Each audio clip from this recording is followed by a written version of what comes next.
Hello everyone, my name is Anthony. I've devoted my life to studying the complexities of severe tinnitus, hyperacusis, and Noxacusis. If you care about a family member who suffers from these debilitating conditions, please watch this video in its entirety. The information I'm about to share is very important and can very significantly impact the quality of life of your loved ones.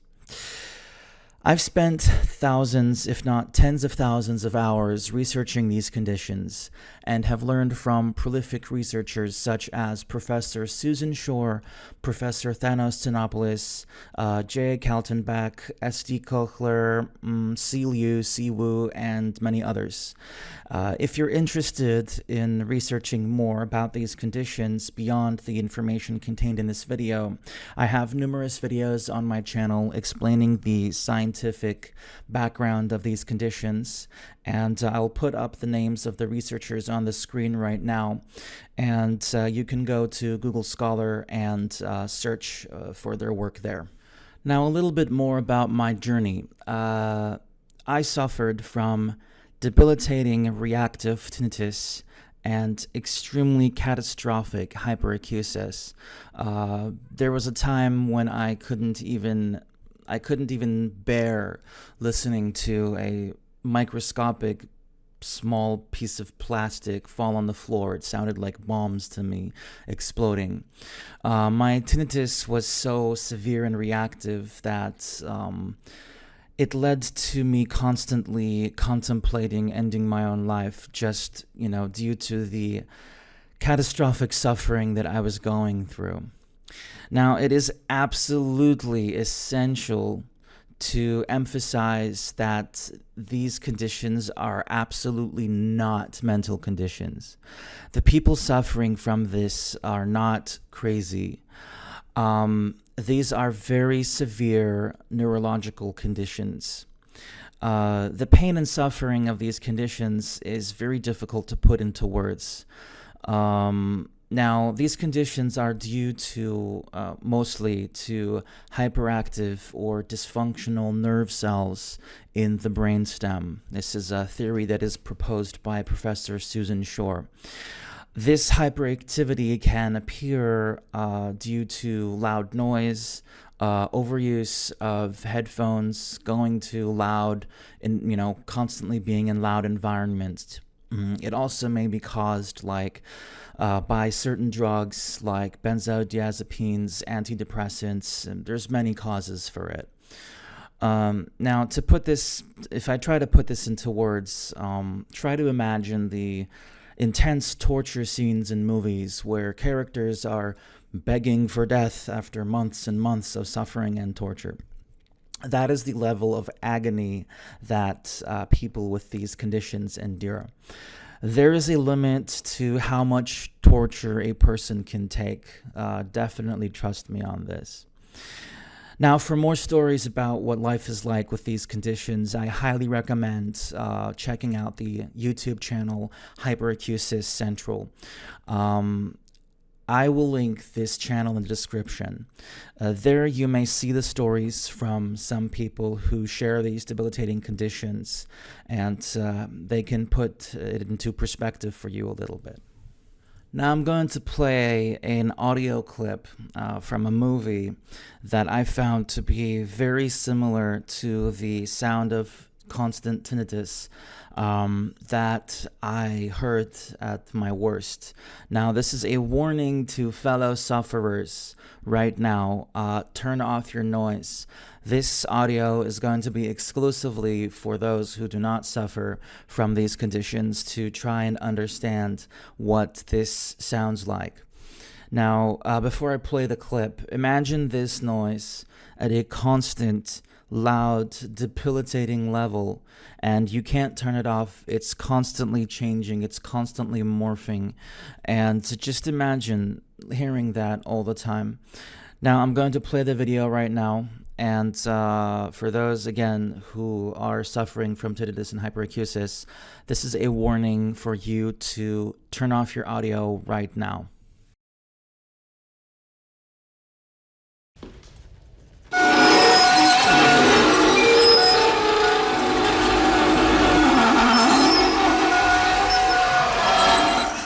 Now, for Noxacusis, as I've mentioned before, I recommend looking and checking out some of the videos on Hyperacusis Central. There's numerous videos of people, for example, Brian, one of the worst cases of Noxacusis that I've ever seen in my life. Go watch those stories. But just to put it in like maybe a couple of sentences, imagine like your ears are being flossed with razor wire or barbed wire constantly, and every tiny little noise causes intense, deep, stabbing, burning, like somebody is pouring lava or acid into your ears. This pain is impossible to endure. For I was fortunate enough to have it go away after a few months, but I can say that the suffering from this pain is absolutely unreal. It's impossible to describe it. Such a level of torture should not be endured by anybody. Now I'd like to talk a little bit about doctors and the recommendations of doctors and ENTs and audiologists. Now, regardless of what they may say, more noise does not improve tinnitus, hyperacusis, or noxacusis if it's severe or catastrophic. The studies that these doctors often cite were conducted on healthy individuals, not on those who have severely damaged auditory systems. The study that they're talking about included two groups of people who were absolutely healthy, and one group of people wore earplugs for a few weeks. And after they took out these earplugs, their hearing was like a little bit better, than the people who were not wearing the earplugs. But again, this study cannot be applied to people who are suffering from these conditions. It's like comparing apples and oranges. Now, while some milder forms of hyperacusis might benefit from very careful exposure to noise over a prolonged period, people in very vulnerable states absolutely require silence to recover. Now, reactive tinnitus is a very challenging form. Now, reactivity, basically what it means is that the tinnitus worsens permanently. It just gets louder constantly, and just more and more noise is added to the overall just hellish cacophony. Imagine that video that I sent before, except, constantly becoming louder and constantly having more and more noises just appearing like these piercing noises that you can feel in your spine. Like it's like this metallic just scratching of blackboards mixed together with blenders, mixed together with piercing high-pitched screech. And it's just worsening constantly, and no matter what you do, it doesn't get better, and it just gets worse and worse and worse. And imagine just feeling this all the time, hearing it absolutely all the time, and you can't get rid of it, and absolutely nothing helps. It's like being trapped in an echo chamber where just like every sound around you amplifies the torture and the torment. Now, it's also very critical to understand that some medications can worsen these conditions. For example, benzodiazepines and antidepressants. First of all, antidepressants have very often shown to worsen tinnitus and hyperacusis. They do not decrease tinnitus.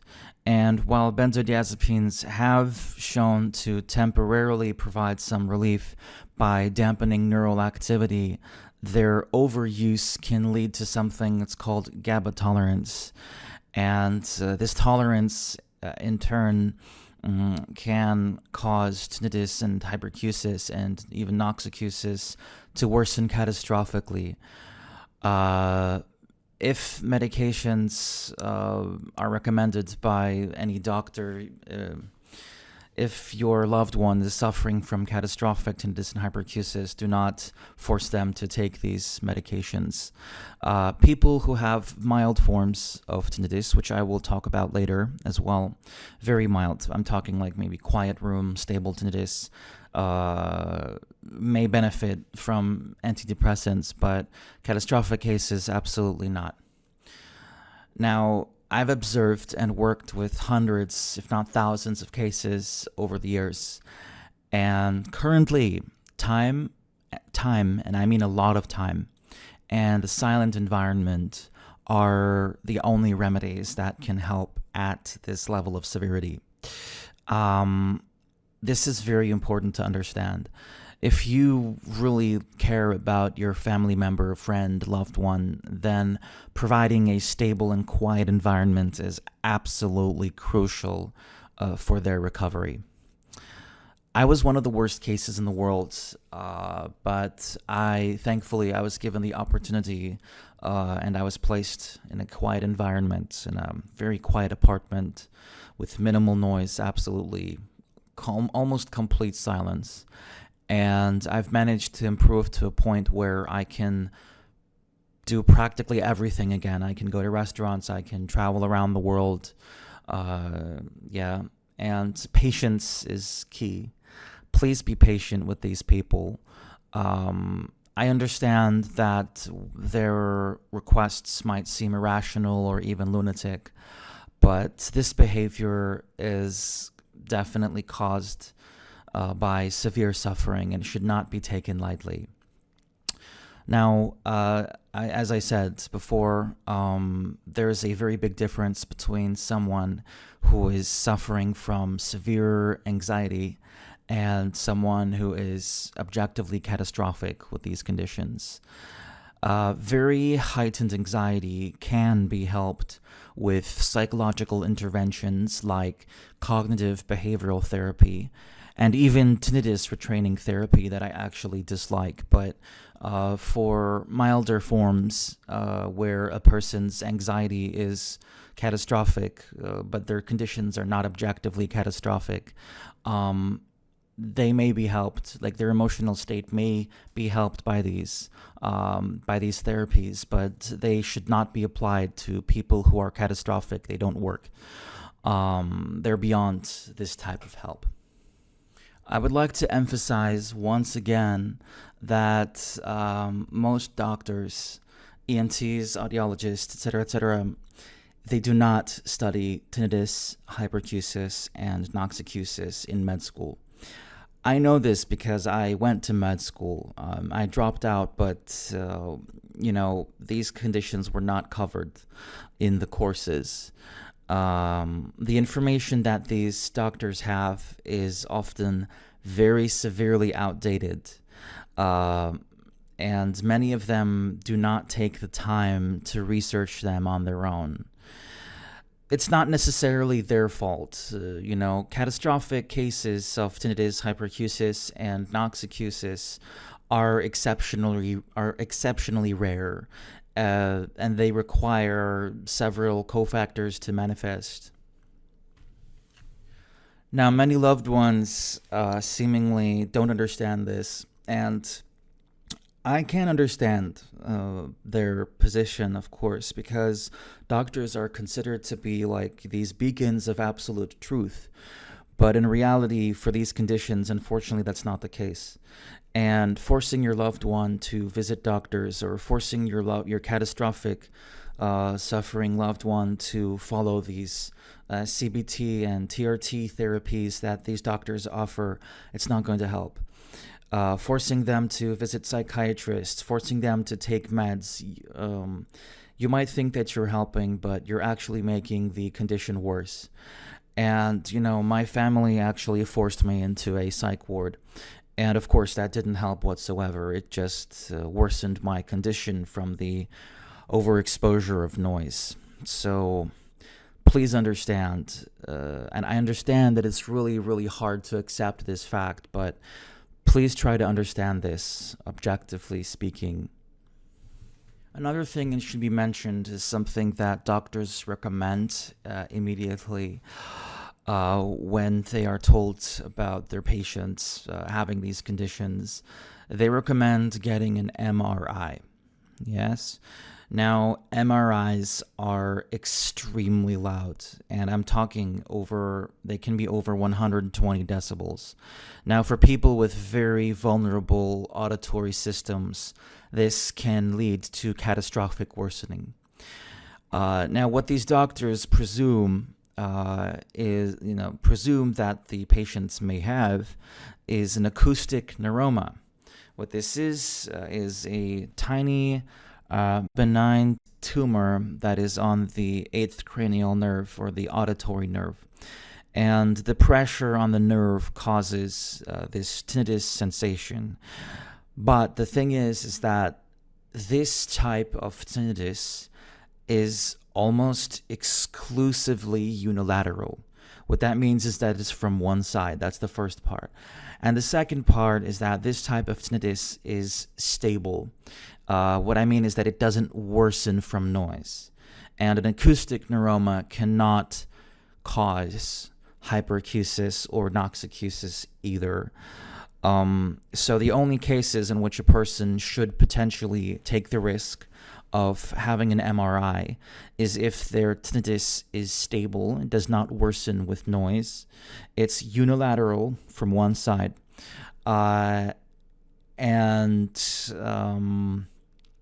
Regardless of that fact, MRIs should be done very carefully with adequate hearing protection to protect the person from this extremely loud noise.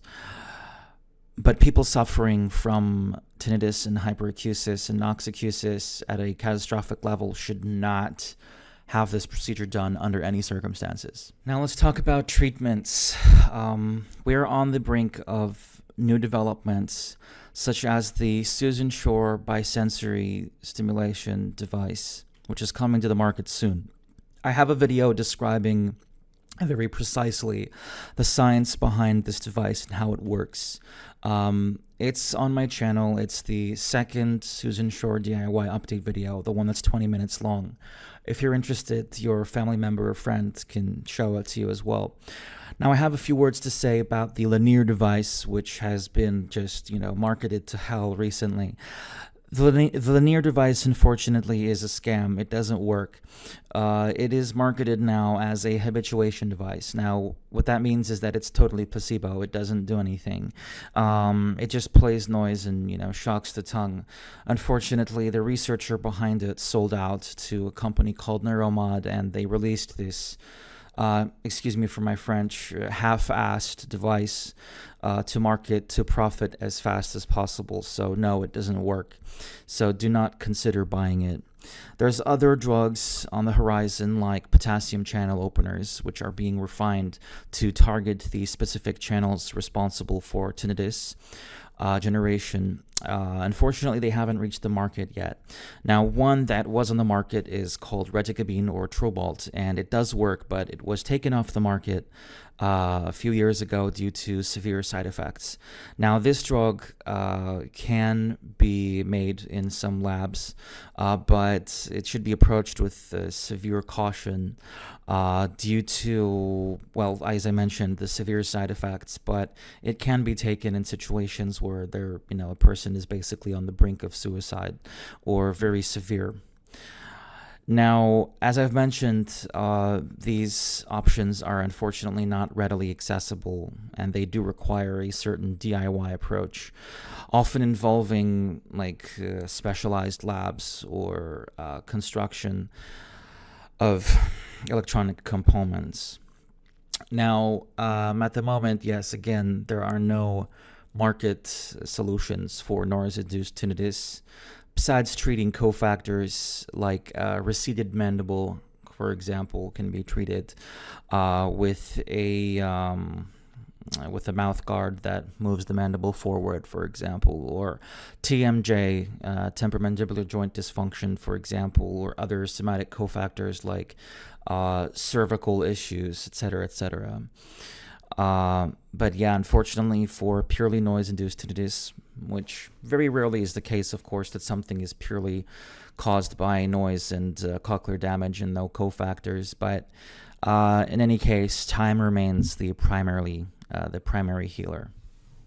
Now, to finish up, your understanding and patience can make a world of difference for some people suffering from these conditions.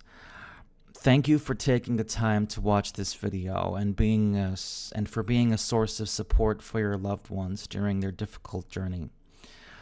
Don't forget to check out the Hyperacusis Central channel linked in the description for more personal stories and experiences from people suffering from these conditions. And if you're interested, you absolutely can read some of the research by the researchers and professors that I've mentioned at the start of my video. And you also may check out more videos on my channel about tinnitus, the causes, the scammers to avoid, what works and what doesn't work, etc., etc. If you have any questions, feel free to ask them in the comment section, or you may join my Discord server where you may either tag me in some of the channels or personal message me, and I will try my best to give any advice and to help. That's all for today.